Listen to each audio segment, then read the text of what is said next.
TV KPM.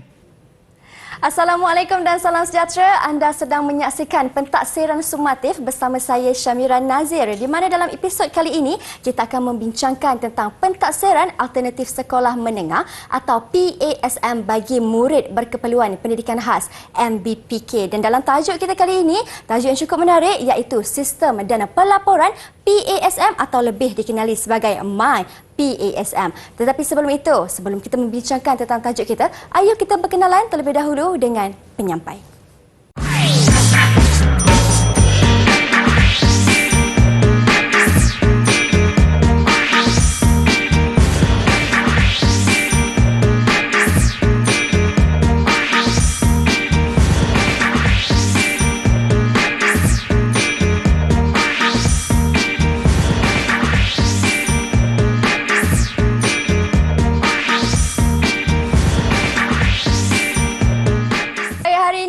Kita bersama dengan seorang tetamu yang cukup luas pengalamannya untuk membincangkan tajuk kita pada hari ini. Beliau ialah Encik Hamzah Ishak, seorang penolong pengarah Sektor Pembinaan Instrumen Alternatif Lembaga Peperiksaan Kementerian Pendidikan Malaysia. Assalamualaikum Encik. Waalaikumsalam warahmatullahi. Sihat Encik Hamzah? Alhamdulillah sihat. Okey, baiklah. Hari ini tajuk kita merupakan sistem dan pelaporan PASM atau lebih dikenali sebagai My PASM. Tetapi sebelum kita berbincang lebih lanjut lagi tentang tajuk kita pada hari ini, tak lupa juga turut serta bersama dengan kami di studio pada hari ini seorang jurubahasa isyarat iaitu Cikgu Suhaili Abdul Ghani dari SK Pendidikan Khas Jalan Batu, Kuala Lumpur. Apa khabar Cikgu Suhaili? Sihat Cikgu Baik, terima kasih Cikgu kerana serta dengan kami pada hari ini. Baiklah Encik Hamzah, untuk kita tidak membuang masa lagi, apa sebenarnya yang dimasukkan dengan My PASM itu? Okay, terima kasih Mira. Hari ini kita masih lagi berbincang tentang PASM. Jadi mungkin kita nak cerita jugalah tentang apa yang dikatakan dengan PASM, pentaksiran alternatif sekolah menengah. Okey, jadi PASM ni diperkenalkan untuk mentaksir murid-murid berkeperluan pendidikan khas MBPK yang berada di sekolah menengah. Okay, kita dah perkenalkan PASM ni mulai tahun 2021 bagi kohort yang pertama dan 2022 ni adalah peringkat ataupun kumpulan yang kedua lah. Okay, dan kita dalam mentaksir PASM ni kita kata ianya adalah satu bentuk pentaksiran yang autentik, berterusan, menggunakan teknologi sebagainya. Jadi sebagai alat untuk mentaksir dalam PASM ni kita gunakan telefon pintar. Kan, kita gunakan teknologi, kita gunakan bahan teknologi sebagai membantu kita merekod dan melaporkan pentaksiran-pentaksiran murid. Baik. Jadi sebab itulah kita membina dan membangunkan satu bentuk sistem yang kita namakan sebagai My PASM. Jadi kita berkenalan dengan My PASM. Kita lembaga peperiksaan membangunkan My PASM sebagai aplikasi yang akan digunakan dalam pengurusan pentaksiran alternatif sekolah menengah PASM. Jadi aplikasi ini akan diguna pakai sepenuhnya bermula daripada pendaftaran pengguna sehinggalah kepada penjanaan sijil digital pentaksiran. Jadi peranan dia sangat besar daripada awal sehingga akhir. Kita gunakan aplikasi My PASM ini sebagai satu alat untuk kita mentaksir murid-murid kita lah. Jadi fungsi utama My PASM, ada 4 fungsi utama My PASM. Yang pertamanya kita ada pengurusan pengguna. Jadi dalam pengurusan pengguna ni kita boleh mendaftarkan pengguna-pengguna yang kita nak masukkan dalam sistem. Contohnya kita nak masukkan pentadbir, kita nak masukkan pentaksir, kita nak masukkan calon dan sebagainya. Boleh kita gunakan dalam fungsi pengurusan pengguna. Seterusnya kita ada fungsi pentaksiran murid. Jadi untuk fungsi pentaksiran murid satu fungsi yang besarlah sebab ini adalah fungsi utama dalam My PASM ni. Kita nak mentaksir murid kita ni daripada tingkatan 1 ataupun pula mereka bersekolah-sekolah menengah sehinggalah mereka menamatkan persekolahan. Jadi fungsi ini sangat pentinglah dalam My PASM. Seterusnya kita ada fungsi perekodan evidence. Okey, jadi dalam pentaksiran PASM ni kita boleh masukkan ataupun kita boleh letakkan evidence pentaksiran murid ni sama ada dalam bentuk gambar ataupun video. Jadi apa juga reaksi ataupun kebolehan yang ditunjukkan oleh murid kita ni kita boleh record dan kita boleh simpan sebagai satu bentuk perekodan evidence. Dan yang terakhir, fungsi MyPSM adalah sebagai satu bentuk penjanaan sijil digital. Okey, dan kalau kita lihat ciri unik bagi PSM ni, kita nak berikan murid-murid kita ni sijil digital. Dan sijil digital ni boleh memaparkan maklumat yang lebih tentang kebolehan sebenar murid-murid kita. Jadi menggunakan MyPSM, menggunakan teknologi ini kita boleh memaparkan banyak kebolehan ataupun potensi sebenar murid-murid MBPK kita inilah. Seterusnya Mira, untuk pengurusan pengguna dalam sistem kita ni kita boleh ada 4 perkara pentinglah dalam pengurusan pengguna. Yang pertamanya, kita boleh menentukan jenis pengguna dan akses. Contoh di peringkat lembaga periksaan kita ni pengguna sebagai admin kan. Kemudian kita boleh tetapkan juga di peringkat Jabatan Pendidikan Negeri, di peringkat Pejabat Pendidikan Daerah, di peringkat sekolah sebagainya, kita boleh tentukan mereka sebagai pengguna dan setakat mana mereka boleh akses dalam sistem kita. Seterusnya kita boleh menggunakan MyPSM sebagai mendaftarkan akaun lah. Okay, jadi kita boleh daftarkan akaun bagi setiap personel yang kita daftarkan dalam MyPSM. Seterusnya, pengurusan pengguna juga kita boleh memaklumkan ID pengguna dan kata laluan. Dan tidak lupa juga jika mereka lupa kata laluan, mereka boleh gunakan juga dalam sistem ni untuk mendapatkan kata laluan yang baru. Dan yang terakhir, kita boleh susun ataupun kita boleh aturkan akses mengikut peranan. Sebab dalam PSM ni dia ada banyak peranan. Okay? Dia ada peranan pentaksir, ada peranan ketua pentaksir kawasan, ada peranan ketua pentaksir sekolah sebagainya. Jadi peranan-peranan tu kita boleh tentukan dalam sistem kita ini. Baik. Dan seterusnya pendaftaran pengguna. Ini pendaftaran pengguna kita banyaklah di pelbagai peringkat. Yang paling tinggi adalah peringkat admin lembaga periksaan sebagai master admin kita lah, yang menentukan peranan-peranan di peringkat daerah, negeri dan sekolah. Jadi kita juga boleh menentukan mendaftarkan pengguna di peringkat JPN, di PPD, mendaftarkan pengetua sekolah, penolong kanan pendidikan khas dan juga pentaksir. Dan kalau kita lihat pentaksir kita ni unik, bukan sekadar pentaksir itu dalam kalangan guru sahaja, tapi pentaksir itu juga boleh dalam kalangan ibu bapa, dalam kalangan komuniti, rakan dan juga diri caleg itu sendiri. Jadi ibu bapa juga mungkin boleh mentaksir murid-murid kita ni sama ada di sekolah ataupun di rumah masing-masing. Dan bagi memberi kemudahan kepada pengguna-pengguna kita ni nak mendaftarkan sama ada personel yang menentukan sistem dan juga pentaksir, kita pautkan ataupun kita pautkan sumber maklumat itu daripada maklumat sedia ada, database sedia ada.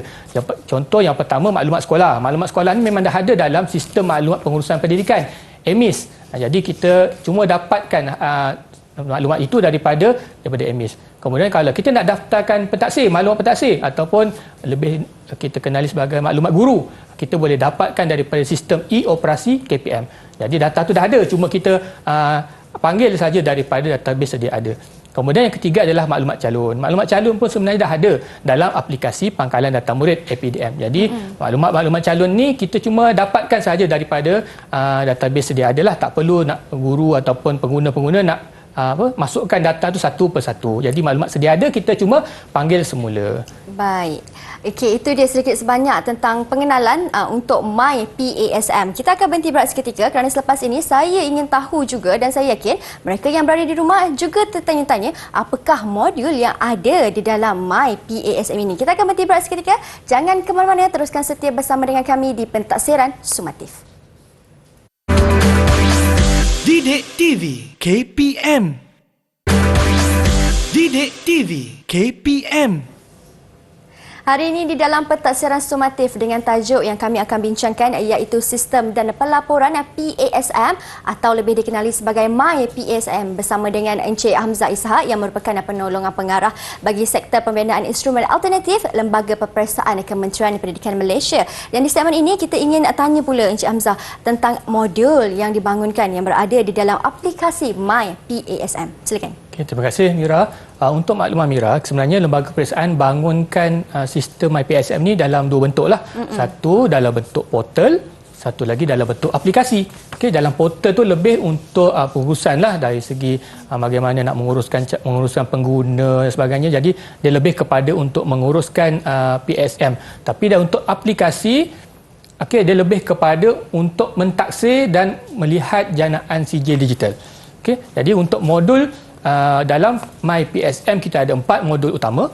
Yang pertamanya kita ada modul pentaksiran. Okay, jadi modul pentaksiran ni para pentaksir boleh melihat paparan seperti yang kita lihat inilah, sama ada mereka boleh lihat makluman ataupun pentaksiran. Jadi jika pentaksir nak melaksanakan pentaksiran, mereka hanya perlu memilih fungsi pentaksiran, kemudian mereka boleh pilihlah kelas mana yang mereka nak taksir, dan di bawah nama kelas yang mereka nak taksir itu ada senarai nama calon yang kita dah daftarkan di bawah kelas yang disebutkan di situlah. Jadi guru hanya pilih murid yang ada dalam sistem saja, dan pentaksiran boleh dilaksanakan selepas itu. Itu yang pertama. Baik. Kemudian yang kedua, kita ada modul log saya. Okay, modul log saya ini memaparkan sejarah pentaksiran yang telah dilaksanakan. Jadi kalau kita lihat di sini mungkin belum ada pentaksiran dibuat, jadi masih kosong lah. Tapi kalau mungkin dah 4-5 kali pentaksiran telah dilaksanakan, di situ ada macam sejarah lah. Pentaksiran pada bulan 5 telah dibuat, bulan 6 telah dilakukan. Jadi para pentaksir boleh lihat semula adakah pentaksiran mereka lakukan tu bagaimana, dan dia boleh rujuklah pentaksiran yang lepas. Seterusnya kita ada modul sijil digital. Jadi di sini sangat menariklah. Selepas pentaksiran kita laksanakan, kita sebenarnya boleh terus lihat kepada sijil. Berbanding dengan kalau peperiksaan, kita dah jawab peperiksaan bulan ni, mungkin nak dapat result tu, dapat keputusan tu mungkin lagi 2 bulan, 3 bulan baru dapat keputusan kan. Tapi untuk PSM ni uniknya, selepas saja pentaksiran dilaksanakan pada waktu itu, terus kita boleh dapat lihat sijilnya dalam bentuk sijil digital. Jadi di sini kita boleh pilih calon ataupun murid yang kita nak lihat sijil ataupun pelaporannya, dan kita boleh lihat terus dia punya carta ataupun sijil digital yang kita telah sediakanlah. Kalau kita lihat dalam paparan itu, kita ada satu pentaksiran telah dilaksanakan, ada satulah dia punya bar di situ kan, dia punya carta di situ, maknanya menunjukkan ada pentaksiran telah dilaksanakan dan ada kebolehan telah ditunjukkan oleh murid kita. Okey, jadi dia akan terus boleh berkembang ya, Mira, daripada hari ke hari, daripada bulan ke bulan, daripada tahun ke tahun. Baik. Seterusnya ada modul tetapan. Modul yang terakhir ni, jadi dia adalah untuk fungsi pentaksir mengubah ataupun menyediakan dia punya paparan itu dalam fungsi yang sesuai lah. Contoh dalam kalau kita lihat ada mod gelap dengan mod biasa kan, mungkin ada yang sesuai dengan mod gelap sebagai dia boleh ubah. Kemudian dia ada profil saya kan, jadi mereka pentaksir boleh ubah profil mereka ataupun kemaskini profil mereka di situlah. Jadi saya kira ini ada 4 modul yang boleh dilihat dalam paparan aplikasi MyPSM. Baiklah. Encik Hamzah, adakah aplikasi ini boleh diakses oleh ibu bapa? Okey, terima kasih Mira. Jadi untuk waktu ini, aplikasi ini hanya boleh diakses oleh pentaksir guru saja. Untuk tahun 2022 ni lah. Tapi mungkin untuk tahun yang akan datang kita akan perkembangkan lagi. Selepas ini mungkin ibu bapa boleh akses, komuniti boleh akses. Jadi dianya akan kita akan buat secara peringkat demi peringkat. Tapi kita akan memang pastikan ibu bapa juga boleh akses kepada sistem MyPSM kita ini. Baiklah, ini dia satu aplikasi yang menurut saya cukup mesra pengguna Encik Hamzah, kerana di dalamnya pun ada 4 model yang seperti mana Encik Hamzah dah terangkan tadi, iaitu model pentaksiran, log saya, sijil digital dan juga tetapan. Dan juga Encik Hamzah, kalau saya boleh tanyakan, apabila kita menggunakan aplikasi ini, pastinya menggunakan capaian internet yang perlu baiklah keadaannya. Kalau di kawasan sekolah kan, adakah aplikasi ini boleh diakses di mana-mana saja di dalam sekolah? Okey, terima kasih Mira. Jadi sudah pasti kita punya aplikasi ini menggunakan capaian internet. Tapi kita memastikan bahawa pentaksiran yang kita laksanakan itu bukan waktu itu juga. Maknanya contoh waktu pentaksiran kita buat perkhemahan sebagainya, jamuan, Tidak semestinya guru perlu merekodkan ataupun perlu memasukkan semua evidence tu di dalam aplikasi pada waktu itu juga. Okey. Dia boleh pilih waktu mereka yang bila mereka rasa sesuai, bila ada capaian yang kuat.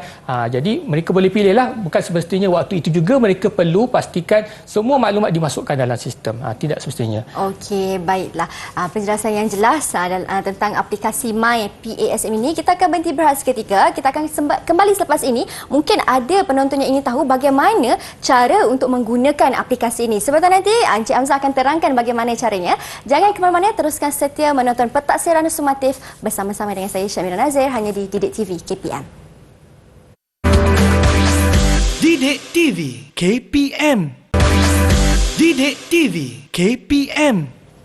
Baik, kembali kita di Pentaksiran Sumatif. Kalau di segmen sebelum ini kita sudah mengetahui tentang pengenalan dan juga modul yang berada di dalam aplikasi My PASM. Dan sekarang ini, di segmen ini, Encik Hamzah ingin tekankan dan juga memberi fokus bagaimana cara penggunaan aplikasi ini. Bagaimana caranya tu Encik Hamzah? Okey, terima kasih Mira.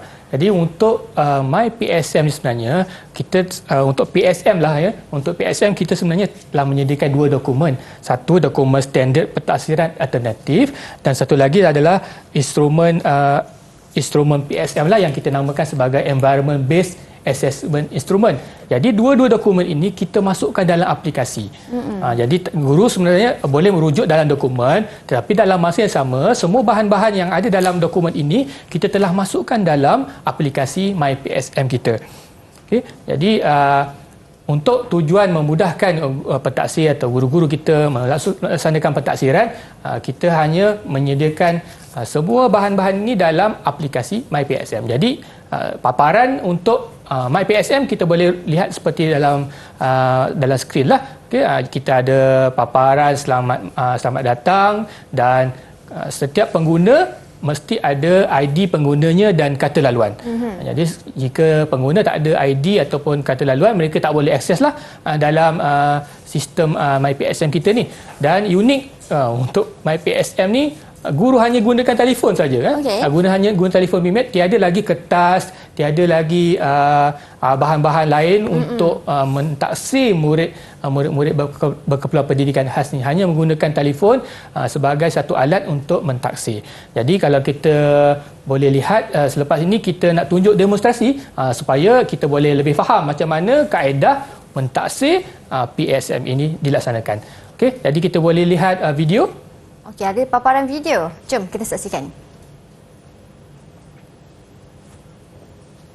Okey, kalau kita lihat ini adalah paparan muka hadapan lah bagi aplikasi kita ini, dan kita boleh mula untuk pergi kepada log masuk lah. Okey, log masuk kepada aplikasi ini, sama ada guru-guru boleh menggunakan ID yang telah diberikan, sama ada email ke ataupun nombor kad pengenalan dan sebagainya, kita telah berikan kepada semua pengguna lah. Dan bila masuk, mereka boleh melihat modul-modul yang kita sebutkan dalam segmen yang lepas, iaitu kita ada modul pentaksiran, modul log saya, modul CJ digital dan juga modul tetapan. Okey, jadi kalau kita lihat dalam tetapan, kita ada banyak fungsi yang di situ yang guru-guru ataupun pentaksir kita boleh pilih untuk kemaskini ataupun ubah bergantung kepada kesesuaian pentaksir sendiri. Ini bergantung kepada pengguna lah. Betul. Nak setting macam mana ya? Ya, betul. Okey. Jadi ni seperti yang kita sebut tadi, sama ada dia nak mode biasa ke, mode gelap ke, bergantung kepada kesesuaian pentaksir lah. Okey, seterusnya kalau kita lihat peranan ataupun fungsi utama adalah untuk mentaksir. Jadi kita pergi kepada modul pentaksiran. Okay, bila kita pergi kepada modul pentaksiran, kita boleh memilih dalam sesebuah sekolah tu pasti ada beberapa kelas lah. Ada kelas A, kelas B, kelas C dan sebagainya. Jadi guru perlu memilih kelas mana yang mereka nak taksir. Bila mereka pilih kelas, akan keluar senarai nama murid. Senarai nama calon. Jadi dalam ramai-ramai senarai murid tu, guru boleh pilih murid mana yang mereka nak taksir, kemudian boleh mulakan pentaksiran. Okey, jadi guru boleh pilih instrumennya yang bagaimana, okey, kemudian reaksinya bagaimana, konstruknya bagaimana, dan standard kebolehannya bagaimana. Jadi guru hanya pilih sahaja dalam aplikasi. Okey, dan kita juga sediakan rujukan standard kebolehan supaya cikgu boleh lihat dululah kan, sebelum mereka menentukan standard kebolehan calon. Dia boleh pilih dulu, dia boleh rujuk dulu, kemudian baru pilih standard kebolehan bagi murid tersebut. Okey, selepas dipilih standard kebolehan, mereka kena pilih kualiti sama ada cukup ataupun lebih. Okey, dan setelah kualitinya dah dipilih, kena masukkan eviden. Eviden ni buktilah kan. Mana kata kita telah melaksanakan pentaksiran tersebut. Jadi untuk eviden kita beri 3 pilihan. Sama ada guru ataupun pentaksir boleh masukkan URL ke, gambar ke ataupun video. Jadi untuk kali ini kita cuba masukkan gambar. Gambar itu sama ada gambar dalam sedia ada dalam kita punya telefon ataupun gambar live, gambar secara langsung lah. Waktu itu kalau kita ada murid tengah, waktu ini contoh murid tengah mencuci pinggan kan, kita boleh masukkan gambar murid tengah mencuci pinggan dan kita hantar. Bila hantar pentaksiran, kita boleh lihat secara rumusannya lah. Okey, lihat pentaksir lihat rumusannya. Kemudian kalau pentaksir dah setuju ataupun dia dah yakinlah pentaksirannya dihantar. Okey. Dan selepas itu mereka terus boleh lihat sijil digital. Mereka boleh lihat log saya lah. Okay, log saya ni memaparkan sejarah pentaksiran yang dilaksanakan. Jadi kalau pentaksiran tu dah dilaksanakan, sudah pasti ada dalam sejarah tu lah di log saya tu. Okay, kemudian kita pada modul sijil digital, ni yang sangat menarik. Makna kata selepas pentaksiran dibuat, kita terus boleh lihat pelaporannya, sijilnya. Okay. Jadi kita lihat di sini ada pentaksiran telah dilaksanakan. Okey, jadi itu prosesnya daripada awal, daripada nak log masuk. Sehinggalah pentaksiran itu dapat dilakukan. Dan lihat pelaporannya. Hingga ke pelaporannya. Ya, betul. Baik, kalau kita lihat daripada segi penjaminan kualiti itu pula, bagaimana penjaminan kualiti yang dimasukkan di dalam aplikasi itu dapat dilaksanakan? Okey, terima kasih Mira. Kita kata ini ada satu bentuk pensijilan kan. Kita ada satu standard lah supaya kita jaga supaya nanti bila murid-murid kita ini keluar, kita tak dipertikaikan lah kan. Calon kita ni bawa sijil, dia tak dipertikai sebab kita ada penjaminan kualiti yang kita laksanakan. Jadi untuk aplikasi ini sudah pasti pentaksir melaksanakan pentaksiran berdasarkan sekolah masing-masing, berdasarkan kelas masing-masing. Cumanya peranan pengetua sekolah. Okay, pengetua sekolah berperanan sebagai ketua pentaksir di sekolah. Jadi pengetua perlu memastikan setiap apa juga pentaksiran, evidence, standard kebolehan yang telah dimasukkan oleh pentaksir itu betul-betul menggambarkan kebolehan sebenar murid. Sebagai contoh, cikgu kita nak mentaksir tentang berpakaian murid. Okay? Bila lihat balik berpakaian, gambar evidennya bukan gambar berpakaian, gambar tengah makan. Jadi tak betul. Jadi kat situ peranan pengetua supaya dia boleh ubah. Dia boleh ubah eviden ke ataupun dia boleh minta pentaksir buat pentaksiran semula dalam MyPSM ini. Jadi di situlah berlakunya penjaminan kualiti supaya memastikan apa juga pentaksiran yang telah dilaksanakan itu mematuhi akur kepada ketetapan yang kita telah lakukan. Okey, baik. Dan sekarang Encik Hamzah, mari kita teruskan dengan slide yang seterusnya. Okey, ini yang kita nak nantikan sekian lama untuk murid berkawal pendidikan khas ni, sebab kita kata sebelum 2021 mereka tak ada sijil kan. Mereka keluar sahaja daripada sistem persekolahan, hanya ada sijil berhenti sekolah. Jadi bila ada pelaksanaan PSM, sekurang-kurangnya mereka ada satulah dokumen pengiktirafan yang mereka boleh bawa keluar setelah berada dalam sistem pendidikan di Malaysia ni lah. Jadi untuk pelaporan ni kita boleh jana melalui sistem MyPSM saja. Okay, jadi untuk transkrip ini, untuk transkrip kita boleh jana terus dalam aplikasi kita, terus boleh lihat. Sebagai contoh, setelah sebulan ataupun 2 bulan pentaksiran itu dilaksanakan, pengetua nak lihat pentaksiran yang telah dilaksanakan untuk murid contoh Hamzah kan. Murid Hamzah ni macam mana dia punya pencapaian kebolehannya. Jadi pengetua boleh lihat, di situ kita boleh lihat sejarah pentaksiran yang telah dilaksanakan, siapa pentaksirnya, bila dia taksir, kan, apa kebolehannya, apa evidennya.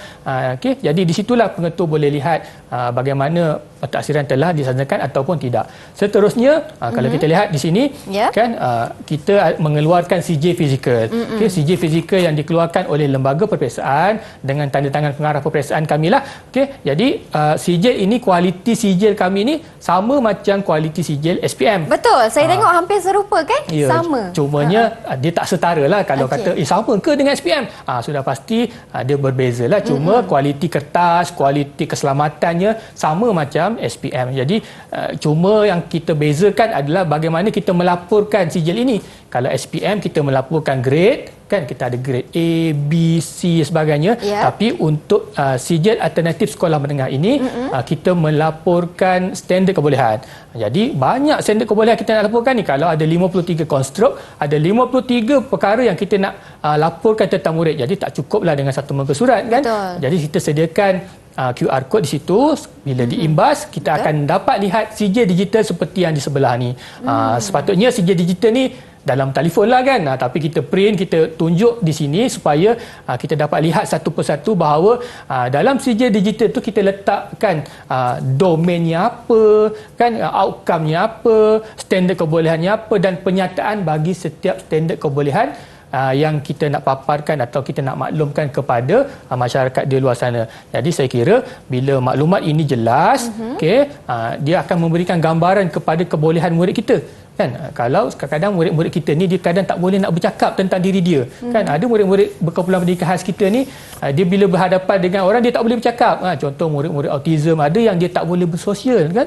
Dia cuma boleh cakap dengan sebahagian orang saja, ibu apa sebagainya, tapi bila dengan masyarakat, dengan majikan, dia sukar untuk berkomunikasi. Jadi bila dia ada dokumen ini, sebenarnya dokumen ini boleh bercakap bagi pihak dia. Kan, dia boleh memaparkan sebenarnya banyak kebolehan dia ni, kan. Banyak kebolehan yang kita boleh paparkan dalam sijil alternatif sekolah menengah ini. Ya, baik. Penjelasan cukup jelas daripada Encik Hamzah. Memandangkan kita sudah pun sampai ke penghujung rancangan, kita sudah tahu bagaimana aplikasi My PASM ini dilakukan. Sedikit rumusan atau kata-kata akhir daripada Encik Hamzah. Okey, terima kasih Miras. Untuk bagi slot ini, kita hanya nak memberitahu masyarakat bahawa kita menggunakan aplikasi ini sebagai satu alat pentaksiran. Jadi tiada lagi kalau ditanya nanti mana kertas peperiksaannya, mana dewan peperiksaannya, kita tak ada lagi lah. Kita gunakan aplikasi sebagai medium kita melaksanakan pentaksiran. Jadi saya kira itu satu kelainan lah berbanding dengan pentaksiran dengan peperiksaan yang lain. Baiklah, terima kasih banyak Encik Hamzah atas perkongsian ataupun dedahan mengenai aplikasi My PASM pada hari ini. Satu perkongsian yang cukup baik kepada ibu bapa, warga, pendidik dan juga murid sendiri. Terima kasih. Sesuailah dengan pemekasan ICT yang dijalankan oleh pihak Kementerian Pendidikan Malaysia. Terima kasih. Teruskan setia menonton Pentaksiran Sumatif untuk lebih banyak lagi perkongsian informasi yang menarik kepada anda semua. Saya Syamira Nazir. Assalamualaikum dan salam sejahtera.